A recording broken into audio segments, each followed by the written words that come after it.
Regime change, fulfilling a promise to Iranian protesters, stopping Tehran from developing a nuclear weapon, retribution for American deaths. Washington has cited several reasons for its joint attack on Iran, a lightning-fast operation with Israel, which successfully decapitated the regime in less than 60 seconds. But is the real reason for Operation Epic Fury actually to do with this country?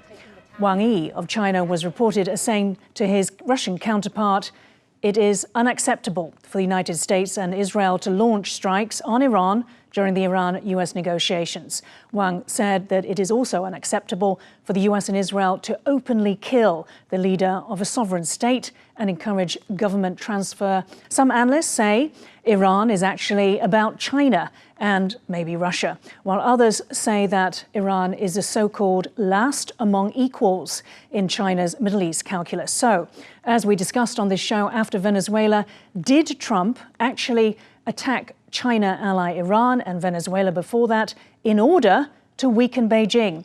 And will he succeed? Could Trump be following a Sun Tzu art of war principle, which says part of winning without fighting is to break your enemy's alliances? And where does that leave the American president's visit to Xi Jinping in April? With a much stronger hand for Trump? Hello and welcome to Taiwan Talks. I'm Ika Vat. To discuss this and more, I'm joined by, from Washington, D.C., Ilan Berman, American Foreign Policy Council Senior Vice President, and here in the studio, Guimont Lolari, Jewish Policy Center Senior Non-Resident Fellow. A very warm welcome to Guimont in the studio and also Ilan online. Thank you so much for joining us. Ilan, let me start with you first. So the Ayatollah Ali Khamenei dead, along with another 40 senior officials. For more, watch this. In the opening hours of Operation Epic Fury, U.S. Central Command forces, together with Israel, delivered overwhelming and unprecedented strikes into Iran. Many of you may remember the shock and awe strikes of 2003. The first 24 hours of this operation were nearly double the scale, and we continue with 24/7 strikes into Iran from seabed to space and cyberspace. And we've already struck nearly 2,000 targets with more than 2,000 munitions.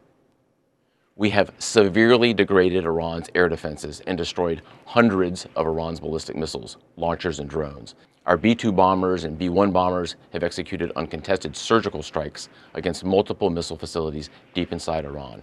And then just last night, a B-52 bomber force struck ballistic missile and command and control posts. We are also sinking the Iranian Navy, the entire Navy. Thus far, we've destroyed 17 Iranian ships, including the most operational Iranian submarine that now has a hole in its side. So, Ilan, how massively has the U.S. weakened Iran? Well, I think the early going is, I think, very decisive. The real answer to this, I think, has to do with what the actual objectives are.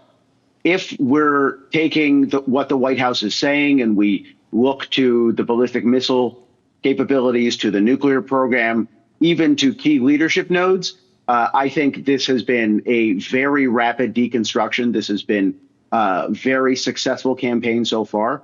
I think if we think longer term, if the administration is interested in more fundamental change in the regime, there's more to be done.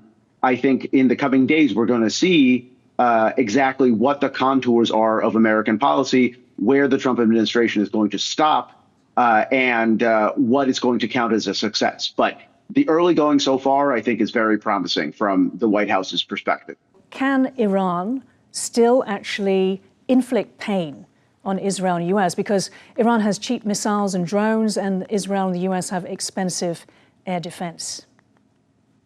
No, that's exactly right. I think it's too early to count out the regime. The regime is strategically situated on top of the Strait of Hormuz. It has the ability to project power into its immediate neighborhood. But what we've seen over the last couple of days, as the U.S. and Israeli campaign has systematically attrited Iran's ballistic missile capabilities, the U.S. Air Force has effectively incapacitated the entirety of the Iranian Navy. Iran's power projection capabilities are declining over time.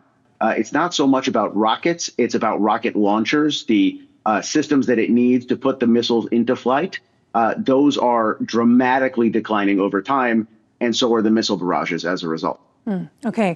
Guillemot, in terms of the Israeli-US side, the question has been asked, the same question as after Venezuela, but for different reasons. Does this give China the opportunity to move on Taiwan or the Indo-Pacific? Because, American ammunition capability posture is tied down in the Middle East.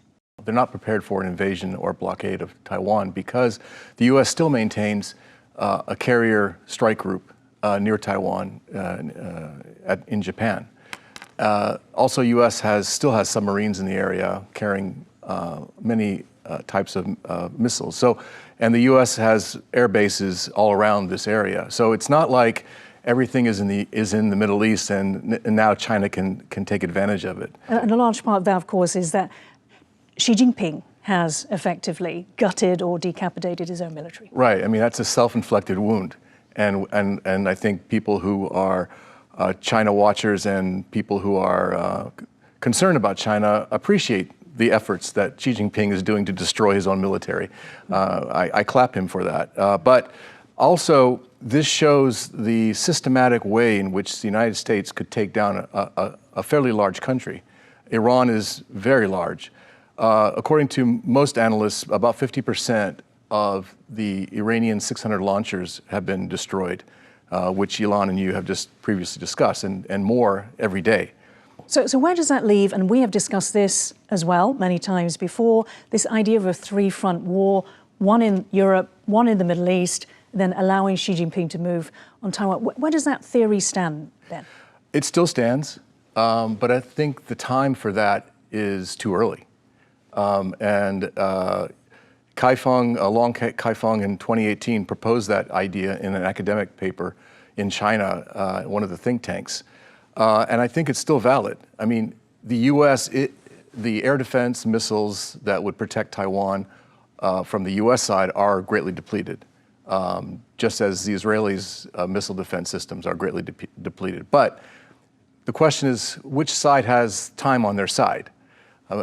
Will the U.S. destroy the launchers enough so that Iran can't really inflict damage?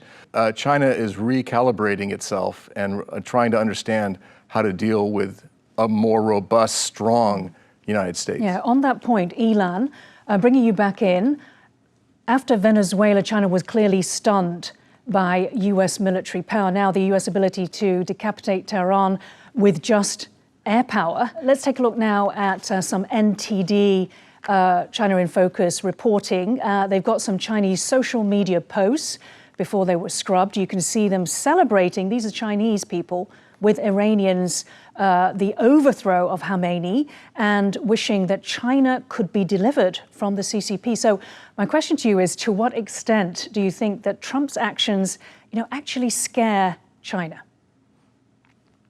No, I think that's absolutely right. And Guillemot, I think, hit the nail on the head. It's probably the best way to think about this is not as an isolated event, but as a part of a larger continuum. And here in Washington, where I am, over the last year, we've seen this very heated and very pitched foreign policy debate between people who believe that there is this consolidated axis made up of Russia, China, and Iran, as well as supporting characters like North Korea and until recently Venezuela, and others, another camp that focuses on China and Taiwan and the Indo-Pacific to the exclusion of Russia and Ukraine, focuses on Russia and Ukraine to the exclusion of the Middle East, and makes the case that these are disconnected fronts. I think, for a long time, we've been wondering where President Trump comes down in this discussion.